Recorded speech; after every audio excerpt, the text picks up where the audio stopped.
നമോ ഭഗവതേ വാസുദേവായ. പ്രണവം അസ്ട്രോ ചാനലിലേക്ക് എല്ലാവർക്കും സ്വാഗതം. ആദ്യമായിട്ടാണ് നമ്മുടെ വീഡിയോ കാണുന്നതെങ്കിൽ സബ്സ്ക്രൈബ് ചെയ്യുവാനും ഷെയർ ചെയ്യുവാനും മറക്കരുത്. കൂടാതെ ജാതക സംബന്ധമായിട്ടോ നക്ഷത്ര സംബന്ധമായിട്ടോ എന്തെങ്കിലും സംശയം തോന്നുന്നുവെങ്കിൽ എൻ്റെ ഈ വാട്സപ്പ് നമ്പറിൽ ബന്ധപ്പെട്ടോളൂ. ഞാനിവിടെ പറയുന്നത് വിശാഖം നക്ഷത്രത്തിൽ ജനിച്ചവരുടെ മാർച്ച് മാസത്തെ ഗുണദോഷ ഫലങ്ങളെക്കുറിച്ചാണ്. സുഖദുഃഖ സമ്മിശ്രമായിട്ടുള്ള അനുഭവത്തിലൂടെ കടന്നു പോകുന്ന ഈ വിശാഖം നക്ഷത്രക്കാരുടെ ദൈനംദിന ജീവിതത്തിൽ സാഹചര്യങ്ങൾക്കനുസരിച്ച് തൻ്റേതായിട്ടുള്ള പരിശ്രമത്തിലൂടെ ജീവിത വിജയം നേടുന്നവരാണ് ഈ വിശാഖം നക്ഷത്രക്കാർ. തുലാം രാശിയിലാണെങ്കിൽ 45 നാഴികയും വൃശ്ചികം രാശിയിൽ 15 നാഴികയും കൂടിച്ചേരുന്ന നക്ഷത്രമാണ് ഈ വിശാഖം നക്ഷത്രം.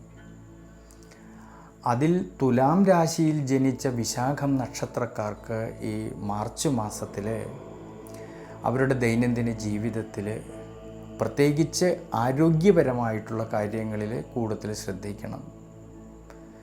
ജന്മരാശ്യാധിപനും അഷ്ടമാധിപനുമായിരിക്കുന്ന ശുക്രനാണെങ്കിൽ 6ാം ഭാവത്തിൽ ഉച്ചബലത്തോടു കൂടിയിട്ട് സഞ്ചരിക്കുന്നതും 6ാം ഭാവത്തിൽ നിൽക്കുന്ന ശനീശ്വരൻ്റെ ദൃഷ്ടി ദുരിതസ്ഥാനമായിട്ടുള്ള 12ാം ഭാവത്തേക്ക് വരുന്നതും ആരോഗ്യപരിപാലനത്തിൽ, ജീവിതാനുഷ്ഠാനങ്ങളിൽ, യാത്രകളിൽ, ഡ്രൈവിങ്ങിൽ ശ്രദ്ധ വേണം ഈ ഒരു സമയങ്ങളിൽ.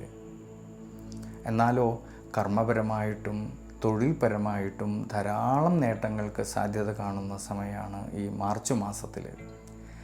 നിവൃത്തിനാഥനായിരിക്കുന്ന ചൊവ്വയുടെ അനുകൂല സ്ഥിതിയും ഭാഗ്യാധിപനായിരിക്കുന്ന ബുധൻ്റെ അനുകൂല സ്ഥിതിയും ഭാഗ്യസ്ഥാനത്ത് നിൽക്കുന്ന വ്യാഴത്തിൻ്റെ അനുകൂല സ്ഥിതിയും കർമ്മപരമായിട്ട് ധാരാളം നേട്ടങ്ങൾ കിട്ടുന്നതായിട്ടൊരു സമയമാണ്. അധ്വാനിച്ചതിൻ്റേതായിട്ടുള്ള നേട്ടങ്ങൾ കിട്ടുകയും അതുമൂലം സാമ്പത്തികപരമായിട്ടുള്ള ഭദ്രത കുറേയൊക്കെ വർദ്ധിക്കാനും സാധ്യത കാണുന്നുണ്ട്. ഇനി വിദ്യാർത്ഥികളെക്കുറിച്ച് നോക്കുമ്പോഴും ധാരാളമായിട്ടുള്ള നേട്ടങ്ങൾക്ക് സാധ്യത കാണുന്നുണ്ട് ഈ മാർച്ച് മാസത്തിൽ. വിദ്യാമാതുലകാരകനും ഭാഗ്യാധിപനുമായിരിക്കുന്ന ബുധനാണെങ്കിൽ 5ാം ഭാവത്തിൽ നിൽക്കുന്നതും ജ്ഞാനകാരകനായിരിക്കുന്ന സർവേശ്വരകാരകനായിരിക്കുന്ന വ്യാഴമാണെങ്കിൽ ഭാഗ്യസ്ഥാനത്ത് നിന്നുകൊണ്ട് 5ാം ഭാവത്തേക്ക് ഈ വ്യാഴം നോക്കുന്നതിനാൽ വിദ്യാർത്ഥികളിലെ പഠന സംബന്ധമായിട്ട് ധാരാളം നേട്ടങ്ങൾ ഉണ്ടാകുന്ന സമയമാണ്. പഠന വിഷയത്തിൽ നല്ല മികവ് പുലർത്തുവാൻ സാധിക്കുന്നതായിട്ടുള്ളൊരു സമയമാണ് ഈ മാർച്ച് മാസത്തിൽ. ഇനി കുടുംബത്തിലാണെങ്കിലും കുടുംബ ബന്ധങ്ങളിലാണെങ്കിലും ഭാര്യാഭർത്തൃ ബന്ധങ്ങളിലാണെങ്കിലും സന്താനഭാവങ്ങളിലാണെങ്കിലും ധാരാളമായിട്ടുള്ള നേട്ടങ്ങൾക്കും മനസ്സന്തോഷത്തിനും അഭിവൃദ്ധിക്കുമെല്ലാം സാധ്യത കാണുന്നുണ്ട്. ഈ ഗുണങ്ങളെല്ലാം ഉണ്ടെങ്കിലും ശ്രദ്ധിക്കേണ്ട കാര്യം 6ാം ഭാവത്തിൽ നിൽക്കുന്ന ശനീശ്വരൻ്റെ ദൃഷ്ടി ദുരിതസ്ഥാനമായിട്ടുള്ള 12ാം ഭാവത്തേക്ക് വരുന്നത് കൊണ്ടും 5ാം ഭാവത്തിലാണെങ്കിൽ രാഹു നിൽക്കുന്നത് കൊണ്ട് ചില സമയങ്ങളിൽ മനസ്സിന് ക്ഷീണാവസ്ഥകളും തളർച്ചകളും തോന്നുമെങ്കിലും എന്തൊക്കെ വിഷമം വന്നാലും പ്രതിസന്ധികളിൽ തളരാതെ വളരെ ശ്രദ്ധയോടുകൂടി വളരെ ദീർഘവീക്ഷണത്തോടു കൂടിയിട്ട് മുന്നോട്ട് പോകേണ്ടുന്നതായിട്ടൊരു സമയമാണ് തുലാം രാശിയിൽ ജനിച്ച ഈ വിശാഖം നക്ഷത്രക്കാർക്ക്. അതുകൊണ്ട് ഈ ഒരു സമയത്ത് ശനീശ്വര പ്രീതികരമായിട്ടുള്ള വഴിപാടുകൾ ചെയ്തു പ്രാർത്ഥിക്കുന്നത് വളരെ നല്ലതാണ്. ഇനി വൃശ്ചികം രാശിയിൽ ജനിച്ച ഈ വിശാഖം നക്ഷത്രക്കാർക്കാണെങ്കിൽ ജന്മരാശ്യാധിപനായിരിക്കുന്ന ചൊവ്വയാണെങ്കിൽ സുഖസ്ഥാനത്ത് നിൽക്കുന്നതും ശയനകളത്രകാരകനായിരിക്കുന്ന ശുക്രൻ്റെ അനുകൂല സ്ഥിതിയും മൂലം ആരോഗ്യസ്ഥിതി പൊതുവെ തൃപ്തികരമായിട്ട് കാണുന്ന സമയമാണ്. എന്നാലോ ജന്മരാശിയുടെ അധിപനായിരിക്കുന്ന ചൊവ്വയ്ക്കാണെങ്കിൽ 6ാം ഭാവസ്ഥിതി ഉള്ളതുകൊണ്ടും 5ാം ഭാവനാഥനായിരിക്കുന്ന വ്യാഴത്തിനാണെങ്കിൽ അഷ്ടമ ഭാവസ്ഥിതി ഉള്ളതുകൊണ്ട് ദൈനംദിന ജീവിതത്തിൽ ചില സമയങ്ങളിൽ മനസ്സിന് സുഖക്കുറവും ടെൻഷനും മറ്റും തോന്നുമെങ്കിലും പ്രതിസന്ധികളിൽ തളരാതെ മുന്നോട്ട് പോകണം. കുടുംബത്തിലാണെങ്കിൽ ചെയ്തു തീർക്കേണ്ടിയിരുന്നതായ പല കാര്യങ്ങളിലും അലസത വരാതെ നോക്കണം ഈ മാർച്ച് മാസത്തിൽ.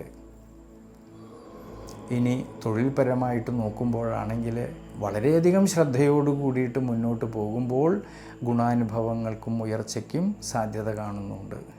കാരണം കർമാധിപനായിരിക്കുന്ന സൂര്യൻ്റെ അനുകൂല സ്ഥിതിയും നിവൃത്തിനാഥനും ശയനകളത്രകാരകനുമായിരിക്കുന്ന ശുക്രനാണെങ്കിൽ 5-ാം ഭാവത്തിൽ ഉച്ചബലത്തോടു കൂടിയിട്ട് സഞ്ചരിക്കുന്നതിനാൽ കർമ്മപരമായിട്ടും തൊഴിൽപരമായിട്ടും ധാരാളമായിട്ടുള്ള നേട്ടങ്ങൾക്ക് സാധ്യത കാണുന്നുണ്ട്.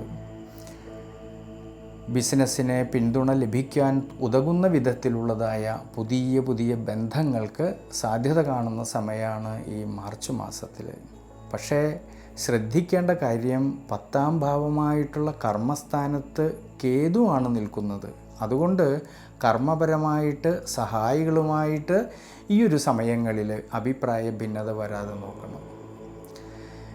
ഇനി വിദ്യാർത്ഥികളെക്കുറിച്ച് ചിന്തിക്കുമ്പോൾ വളരെ നല്ലൊരു സമയമാണ്. പഠന വിഷയത്തിൽ നല്ല മികവ് പുലർത്തുവാൻ സാധിക്കും ഈ ഒരു സമയങ്ങളിൽ. കുടുംബത്തിലാണെങ്കിലും കുടുംബ ബന്ധങ്ങളിലാണെങ്കിലും സന്താനഭാവങ്ങളിലെല്ലാം തന്നെ അഭിപ്രായ ഭിന്നത വരാതെ ശ്രദ്ധിക്കണം. സാമ്പത്തികപരമായിട്ട് കൂടുതൽ ചിലവ് വർധനവിന് സാധ്യത കാണുന്നതുകൊണ്ട് സാമ്പത്തിക സ്ഥിതിയിലും ചാഞ്ചാട്ടം വരാതെ നോക്കണം. ഗുണദോഷ സമ്മിശ്രമായിട്ടുള്ള ഫലം കാണുന്നതായിട്ടുള്ളൊരു സമയമാണ് ഈ തുലാം വൃശ്ചികം രാശിയിൽ ജനിച്ച വിശാഖം നക്ഷത്രക്കാർക്ക്. അതുകൊണ്ട് ഈ ഒരു സമയത്ത് വിഷ്ണു ക്ഷേത്രത്തിൽ ഭഗവാൻ അഷ്ടോത്തര മന്ത്രം കൊണ്ട് അർച്ചന ചെയ്തു പ്രാർത്ഥിക്കുന്നത് വളരെ നല്ലതാണ്.